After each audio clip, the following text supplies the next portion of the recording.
In a wide-ranging live interview behind the paywall of BlazeTV, the network's founder and lead host Glenn Beck, the two conservative icons, discussed everything from Carlson's departure from Fox News, the fate of his remaining team at Fox, to the end times, COVID-19 and the war in Ukraine.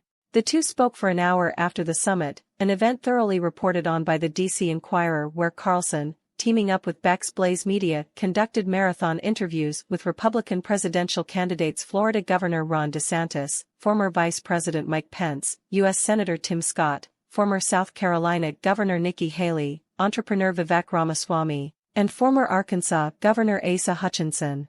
Beck asked Carlson early on, "When you got up this morning, did you imagine that you'd see not one but two presidential candidates light themselves on fire in front of you?" He went on to describe in video shared by MRC Newsbusters Kevin Tober, that though he likes all of them, but the talking points of the candidates didn't avail them because no one ever gets pushed very hard. And so it doesn't take much. I was certainly not acting out of any hostility. But if you're just like, well, what do you mean? He then imitated a guttural confused grunt, before laughing and saying, "Answer the question." He chided the candidates, "You're mad that I'm trying to get you to be more precise about your answers that you should have memorized already because you're presuming to represent me?"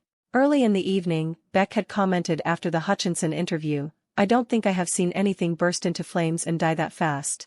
He himself tweeted, "Asa Hutchinson's interview with Tucker reminded me of one thing, the Hindenburg burning down in 29 seconds. Carlson noted during the interview that after his contentious exchanges with Hutchinson and Scott, "I did definitely tone it down, but a couple of times." He then explained to Beck, "The Mike Pence religious freedom stuff, I have to say, spun me up. It did. It did. You can't be like, I'm for religious freedom except for like priests who say things the government disagrees with, they can be arrested, huh?" Tober noted in a tweet, "I can watch Tucker and Beck all day. They are both fantastic." Probably the most contentious moment of the evening came at the close of Carlson's interview with former Vice President Mike Pence, when he asked Pence, "I'm sorry, Mr. Vice President. You are distressed that the Ukrainians don't have enough American tanks? Every city in the United States has become much worse over the past 3 years. Drive around. There's not one city that's gotten better. And it's visible. Our economy has degraded, the suicide rate has jumped, public filth and disorder and crime have exponentially increased, and yet your concern is that the Ukrainians, a country most people can't find on a map, don't have enough tanks? I think it's a fair question to ask, where's the concern for the United States in that?" To which Pence replied directly, "That's not my concern."